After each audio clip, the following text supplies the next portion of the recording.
these families are just in turmoil and so confused and lost, and it's really heartbreaking to watch. Southern Nevada has hundreds of cases of missing people and unidentified victims, with loved ones waiting for answers. Jessica Kearns is a caseworker and regional coordinator with Missing People in America. We assign every family that reaches out to us a caseworker like myself who will stand with the family to be able to utilize all the resources available to help bring their missing loved one home. Earlier this month, the Clark County Coroner's Office held its very first Missing in Nevada Day, an event for families to share information with the department, like DNA samples, medical records, and photographs of their loved ones, hoping for a connection to unidentified remains. Clark County Coroner Melanie Rouse. To make an identification, it requires the comparison of information from when they were alive to information that we collect after their death. That comparison can be based on fingerprints, depending on the condition of the remains. Sometimes it's dental,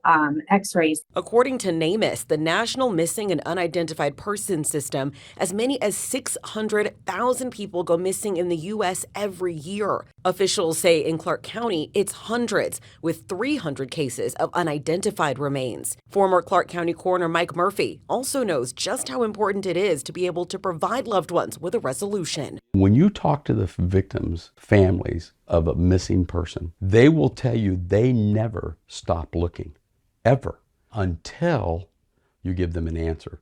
In 2002, Murphy and his team launched a local website, a databank of unidentified remains, a website that eventually became NamUs. We identified 3 within the first 72 hours. We identified 1 within the first 24 hours. Murphy remembers one missing persons case that shocked the valley. I know where I was when I got the phone call to say we've identified Jane Cordova Doe. A murdered 3-year-old found in the East Valley. Her body was dumped in a dumpster in Cordova Apartments. For Murphy, it's a haunting crime he'll never forget. I was in a Home Depot with my wife, and I stepped away from the.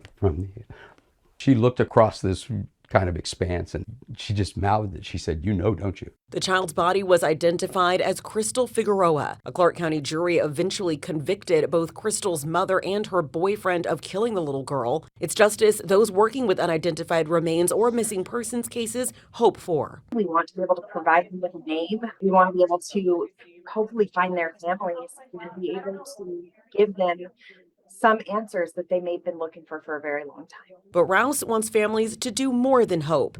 Now she's looking for the community to take action. If people don't report their missing loved one and don't provide that information for comparison, then we have to